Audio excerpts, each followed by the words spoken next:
இப்போது நிறைய fin influencers வந்து பார்த்திங்கன்னா இவ்வளோ சேவ் பண்ணுங்கள் அவ்வளோ சேவ் பண்ணுங்கள், எக்ஸாம்பிள் 5%, 10%, 20, 30% அப்படின்னு சொல்லி ஒரு ஃபிக்ஸ்டு நம்பர் வந்து சொல்லுவாங்க. இந்த நம்பரில் என்ன பிரச்சனை அப்படின்னா, இது எல்லாராலையும் வந்து பார்த்திங்கன்னா ப்ராப்பராக அந்த பர்டிகுலர் நம்பரை வந்து ஃபாலோ பண்ணுறது ரொம்ப ப்ராக்டிக்கலாக கஷ்டமாக இருக்கும்.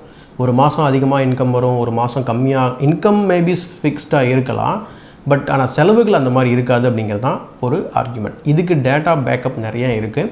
அண்ட் இதுக்கு ஒரு குட்டி கதை வச்சு நம்ம சொல்லும்போது உங்களோட சேவிங்ஸ் வந்து நீங்கள் எவ்வளோ பண்ண போகிறீங்க அப்படிங்கிறத நீங்களே வந்து முடிவு பண்ணிக்கலாம். ஸோ யார் சொல்கிறது நீங்கள் கேட்க வேண்டியது கிடையாது.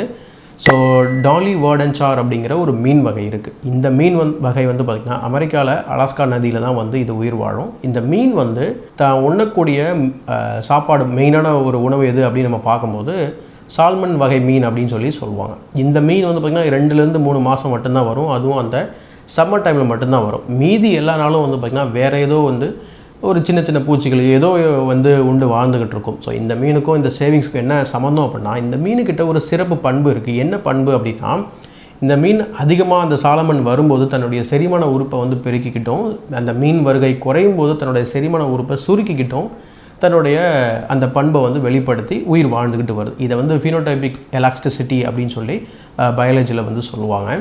இந்த கான்செப்டை நம்ம சேவிங்ஸ் வந்து நம்ம அப்ளை பண்ண போகிறோம். அண்ட் அப்ளை பண்ணுறதுக்கு முன்னாடி இன்னொரு விஷயத்தை நான் சொல்லிடுறேன். அமெரிக்காவில் நிறையா டேட்டா வந்து எடுத்துருக்குறாங்க, சேவிங்ஸை பற்றின ஒரு டேட்டா. அதில் வந்து இன்கம் இருக்க எல்லாத்தையும் ஒரு பிரமிடில் வந்து அடைக்கிறாங்க. So bottom of the pyramid, அடுத்து top of the pyramid. So bottom of the pyramid அப்படின்னா லோ இன்கமாக இருப்பாங்க இல்லையா, அவங்க எவ்வளோ சேவ் பண்ணுறாங்க அப்படின்னு சொல்லி ஆராய்ச்சி பண்ணி பார்க்கும்போது 20% டாப் 20 பாட்டம் 20% வந்து பார்த்திங்கனாக்கா ஒரு ஆவரேஜாக 1% மட்டும் தான் சேவ் பண்ணுறதா வந்து டேட்டா சொல்லுது. பட் மேபி இது நம்ம இந்தியாவுக்கு ஒத்து வராமல் இருக்கலாம். பட் இன்னும் சில டேட்டா சொல்லும்போது உங்களுக்கு இன்ட்ரெஸ்டிங்காக இருக்கும். மேலே டாப் 20% எடுத்து ஸ்டடி பண்ணும்போது வந்து பார்த்திங்கன்னா அவங்க ஆவரேஜாக 24% வந்து பார்த்திங்கன்னா சேவ் பண்ணுறாங்க.